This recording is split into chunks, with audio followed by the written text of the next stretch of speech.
Good morning from Ukraine. My name is Chip Taylor and I have a small farm here in southwestern Ukraine.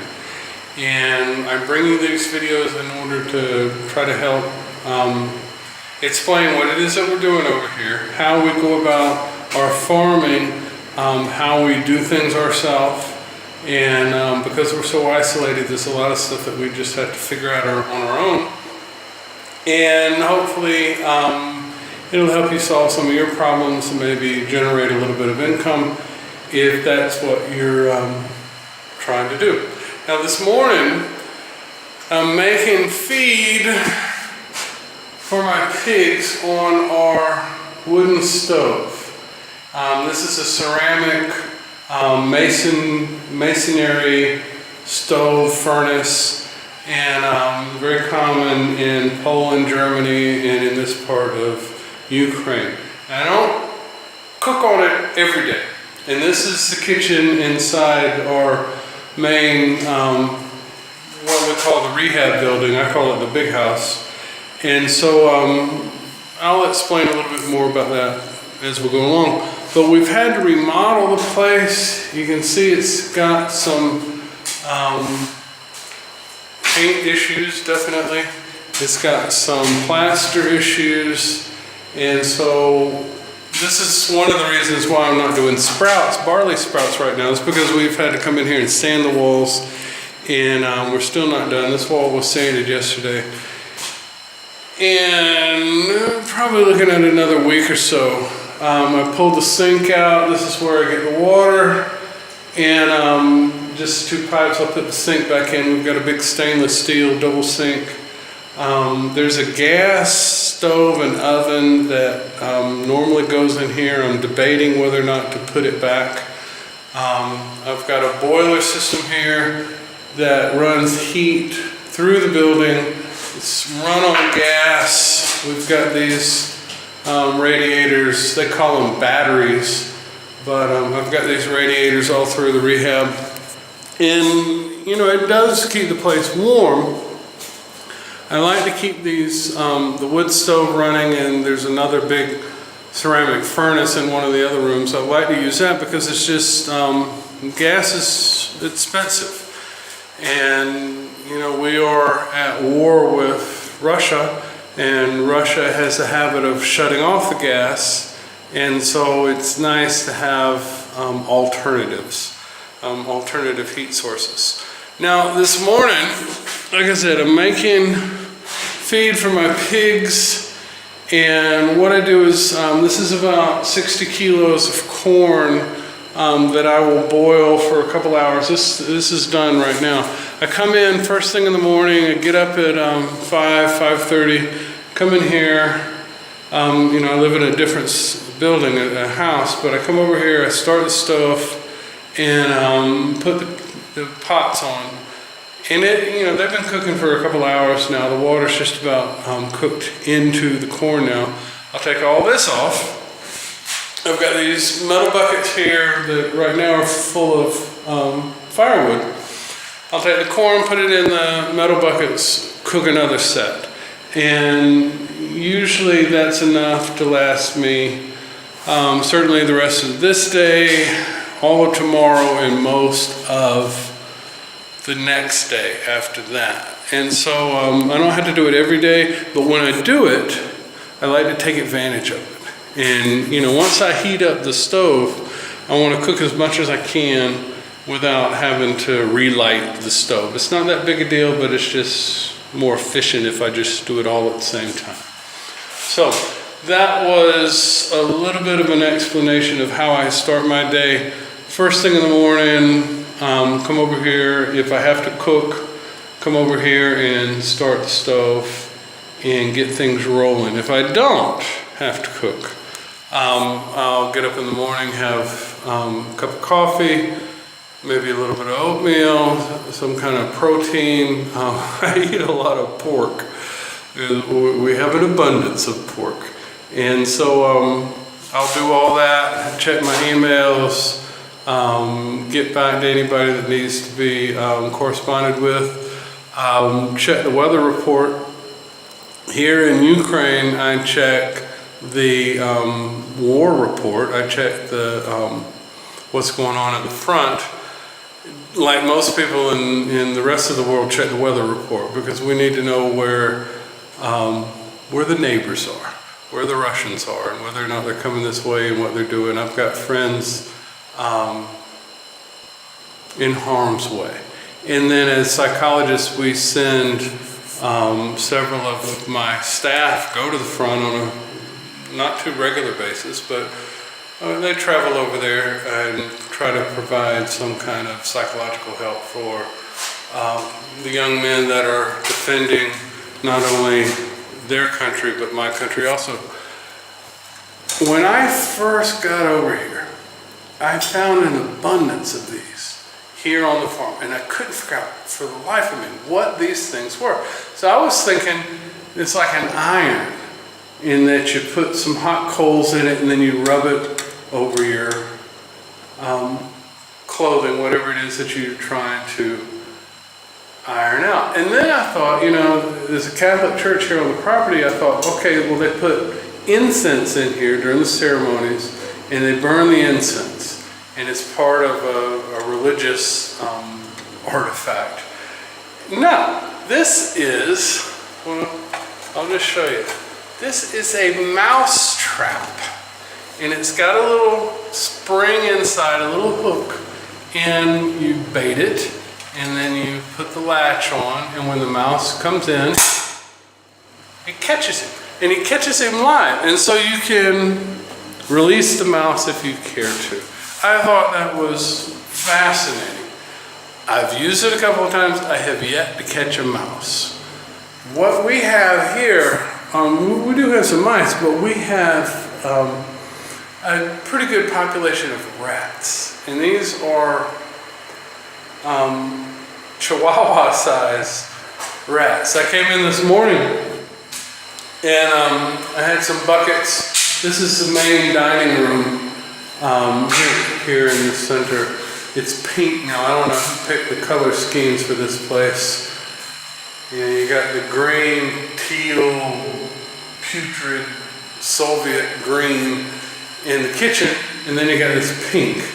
And so, and you can see there's a lot of damage due to water and frost on the walls, so we're having to redo all this also. But anyway, I came in this morning and I had some buckets, I had my scale sitting all here, and there's a couple of buckets here that had some corn in it, and there were two really big rats inside one of the buckets, and they managed to scurry out when I turned the lights on.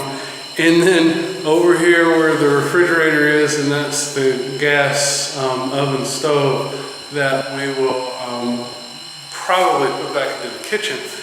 And so they were running underneath there, they were going everywhere. So there were about 3 or 4 that were having a good time eating the feed corn while no one was around.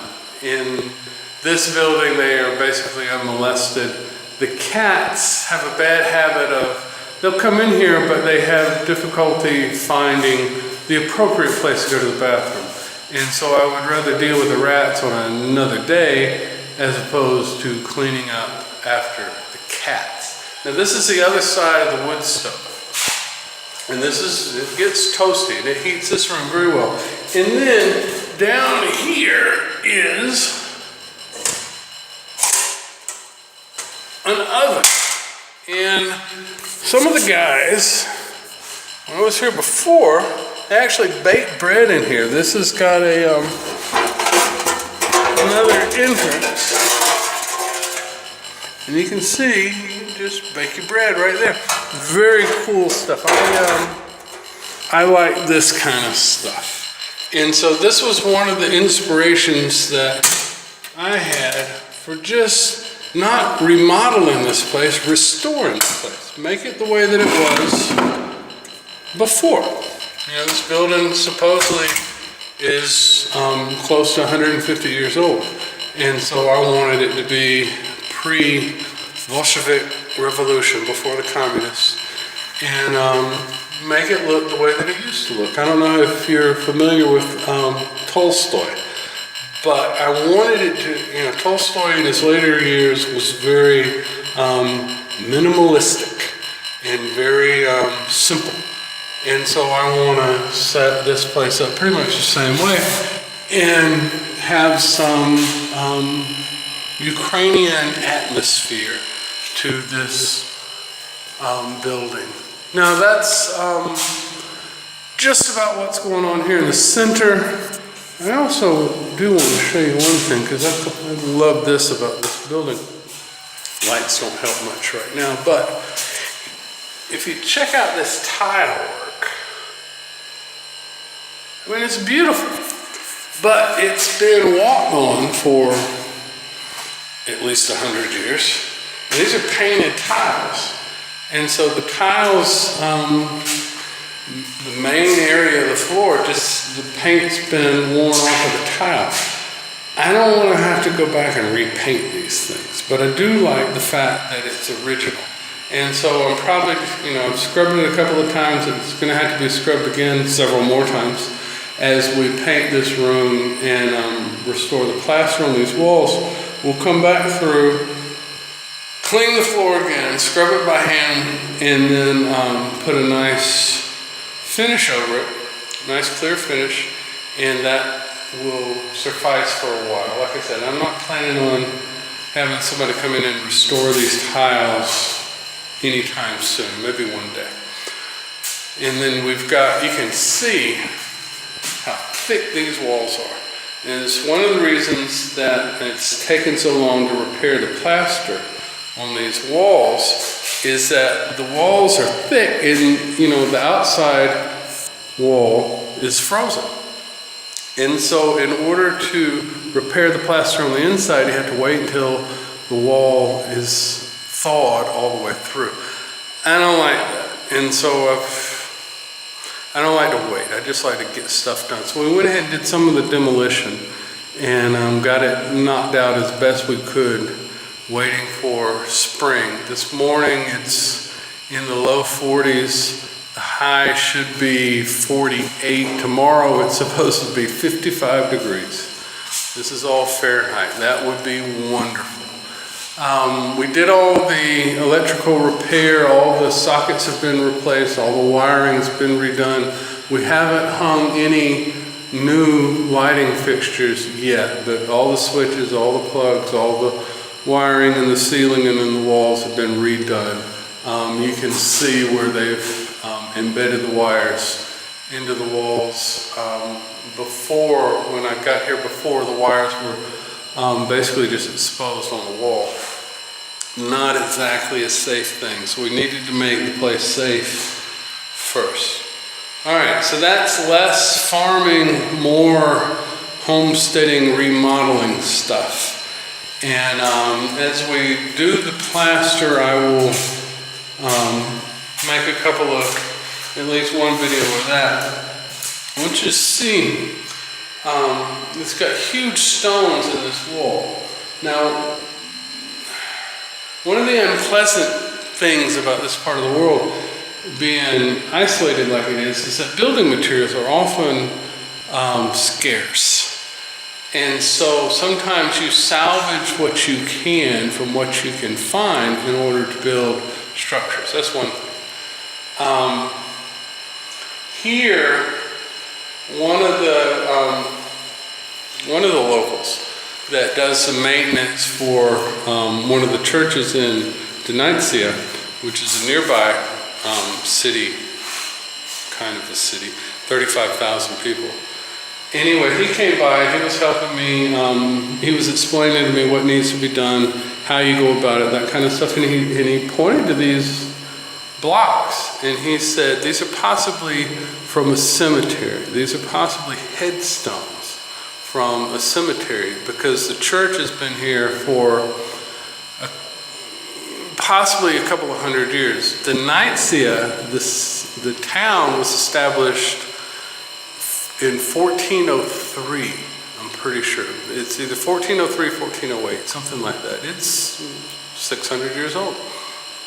And so people have been living here for a long time, and they just recycle what they find to do what it is that they need to do. It makes me a little uneasy to understand that somebody might have taken grandma's headstone and used it as part of the building material for the wall. But that's not unusual over here.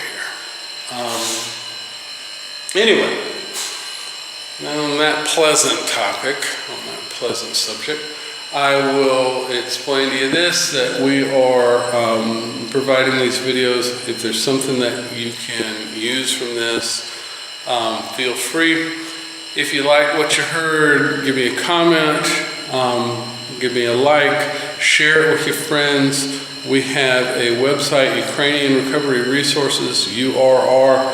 You can go there. It explains a little bit about what we do more on a professional psychologist, therapist basis.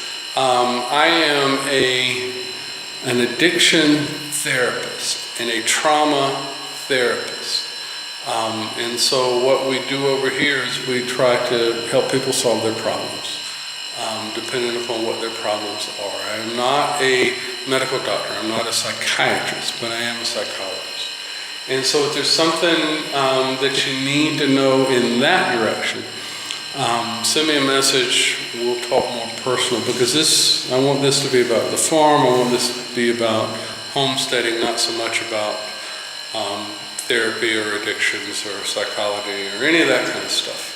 All right, I'll show you around the rest of the building in a later video. Thanks for your time, and peace.